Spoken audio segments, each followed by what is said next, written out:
তাআলা বড্ড ভালোবাসেন যেই নারী হিজাব, বোরকা তথা পর্দা মেইনটেইন করে। এবং পর্দাটা জাস্ট শো অফ পর্দা নয়, মডার্ন পর্দা নয়, একদম খাস পর্দা।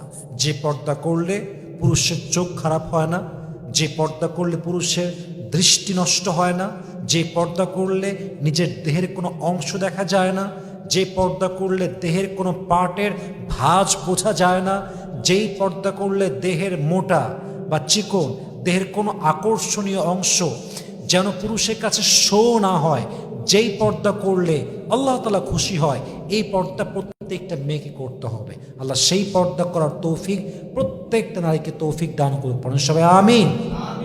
অতএব পর্দা জাস্ট করলেই হবে না, পর্দাটা পর্দার মতো করতে হবে। যে পর্দা করেছেন আম্মাজান আয়েশা রাদিয়াল্লাহু তাআলা আনহা, যে পর্দা করেছেন খাদিজা রাদিয়াল্লাহু তাআলা আনহা, যে পর্দা করেছেন আম্মাজান ফাতেমা রাদিয়াল্লাহু তাআলা আনহা, এরকম পর্দা যদি প্রত্যেকটা মেয়ে করতে পারে তাকে জান্নাত দিবে একজন। আওয়াজ দিয়ে বলেন সবাই, তিনি কে?